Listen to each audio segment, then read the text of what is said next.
Welcome to CARICOMP Insider, where high-tech facial recognition meets real-world intelligence.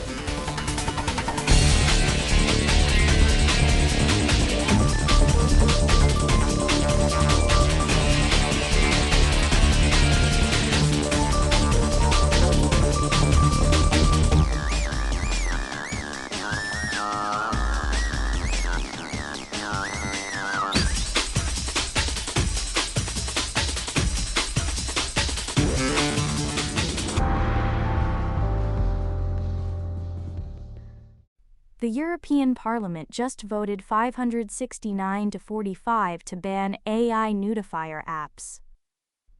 That's the kind of lopsided margin that says lawmakers agree the problem is urgent. But the ban targets the tools that create deepfakes, not the gap investigators face when they need to prove a piece of evidence is real. If you work in investigations, fraud analysis, or digital forensics, this matters right now.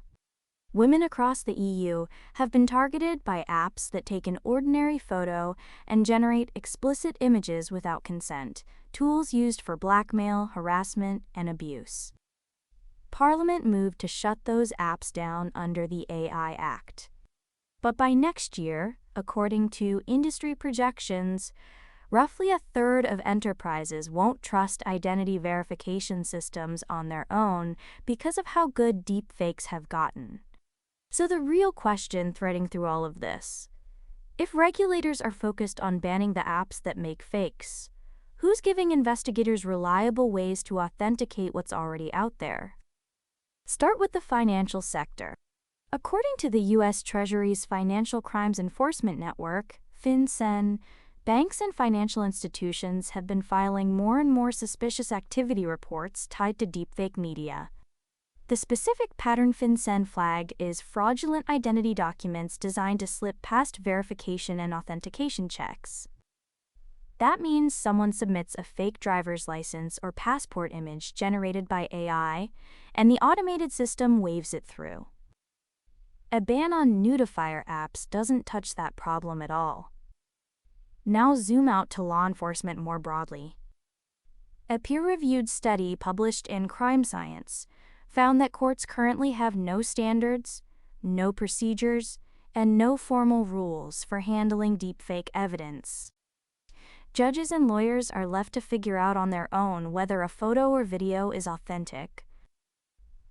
Every digital file that crosses a detective's desk now demands a level of verification that most departments simply aren't equipped to perform. And the tools that do exist, they come with a painful trade-off. What trade-off exactly? Research published through the National Center for Biotechnology Information lays it out clearly. AI-based detection models that are tuned to be highly sensitive will catch more manipulated images, but they'll also flag legitimate content as fake. Dial the sensitivity down, and subtle manipulations slip through undetected. In a courtroom or a security screening, a false positive doesn't just waste time, it can derail a prosecution or flag an innocent person. A false negative lets fabricated evidence stand unchallenged. On top of the technology gap, there's an organizational one.